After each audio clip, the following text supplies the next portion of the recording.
Hello, buddies, Tim here again to another movie review, this time for The Boogeyman. And before I get into this, I'll just say, yes, I will be finishing off those DCEU re-reviews here pretty soon.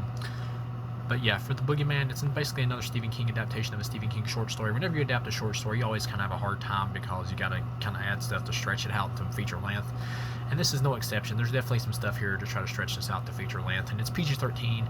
We'll just start off with the positives. The positives of the movie: it is well shot. There are some good lit scenes in terms of cinematography and all that. The acting is good. The characters are okay to passable. The father in the movie, he's just kind of passable. He's just kind of there. The daughter is the best character in the movie and probably the best actor because she gets the most development. She's okay.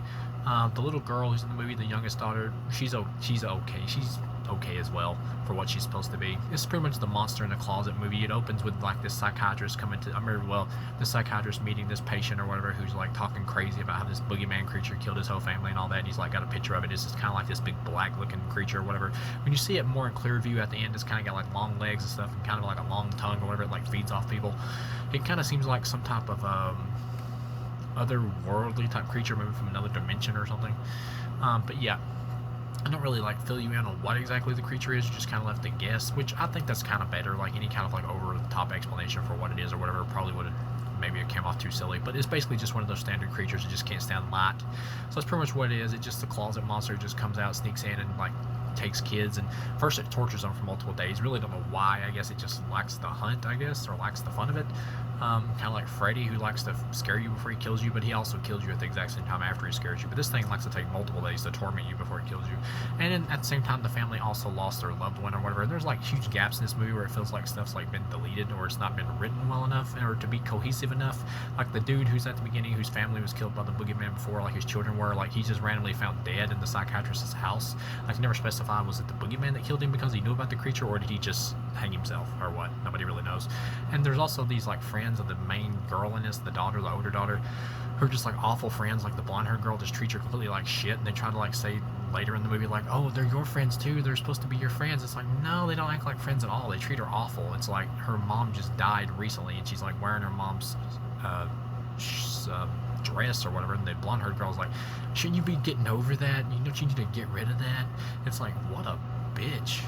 And then later on in the movie, they're like, they come over to the house like they're trying to make amends or something. And then one of the girls is supposed to be her actual friend, and she's like, these other girls, they are your friends. They used to be your friends too. And it's like, why are they treating her like shit if they were her friends? It makes no sense. And then like the blonde-haired girl like says, show us the room where that dude died in, where he killed himself. And then they get her in there, and the blonde-haired girl like locks her in there.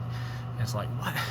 And then she gets attacked by the boogeyman. Then she gets the door open and she smacks the blonde-haired girl in the face. And she's like, the door was stuck. We tried to get it open.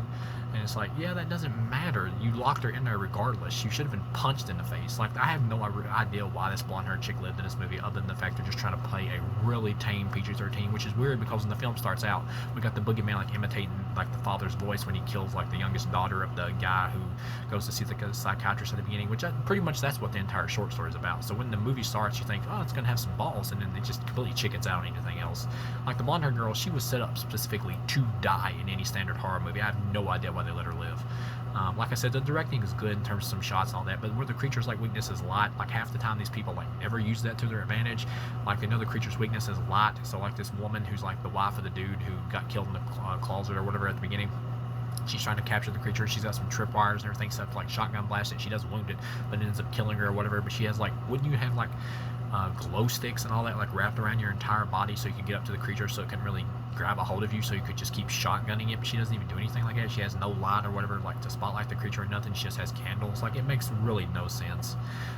Later on, by the end of the movie, they end up taking the creature out by setting it on fire with like hairspray basically and a lighter that used to belong to her mom, which they kind of try to throw in this angle at the end of like the oldest daughter who's like not able to get past her mom's death, where at the end of the movie, like when she sets the creature on fire and it's dying, like all of her mom's stuff dies with it, kind of like the fact that she's willing finally to let go, but never really intertwine those plots together throughout the movie to have like the creature represent anything like that in terms of like needing to let go of whatever of her mom or whatever. It's like they got two different plots going on, like the plot of this grieving family about the loss of their mother and the wife, and then they got this other plot of this creature, and they really don't intersect at all until the main end. And even when they do, it doesn't really come across as a whole because there was no connecting between them through the whole movie up until then, so it really doesn't work emotionally.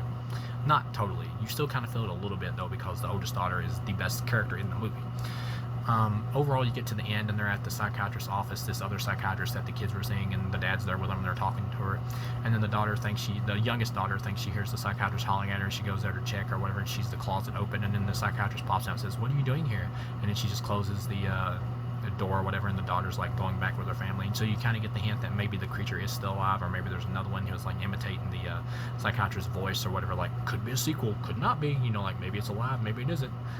Maybe it actually is the psychiatrist at the end, or maybe it isn't, but it really couldn't be, because the psychiatrist actually shows up at the end and says, what are you doing here? So it's not the psychiatrist, because that's the twist in the short story, is that the dude we see at the beginning of the movie who goes to see the father of the film, who's the psychiatrist here, he goes to see him or whatever, and you find out he's telling him all the story about how his children were killed by the boogeyman and everything. And then the twist at the end of the short story is that the actual psychiatrist is the boogeyman, like takes off its human suit and goes back into the closet or whatever.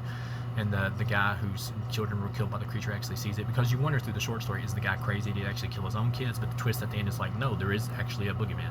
And you thought maybe it was going to go somewhere like that here, but it just kind of hints at it, but then backs out and it really doesn't. It's basically just an ending where it's like, well, maybe the boogeyman creature's still alive, or maybe it isn't. So it just kind of ends on a cliffhanger. Or not so much a cliffhanger, but it kind of just ends on like a what if, like if this movie makes money, we can always do another one with more of these things, it's basically what it's trying to hint at. But overall, the family winds up pretty much safe at the end. It's pretty much a happy ending. Overall, though, I'd give it a 2.5 out of 4. I like a low 2.5 out of 4. It's all right. It's an all right time waster. This is something I would never really watch again.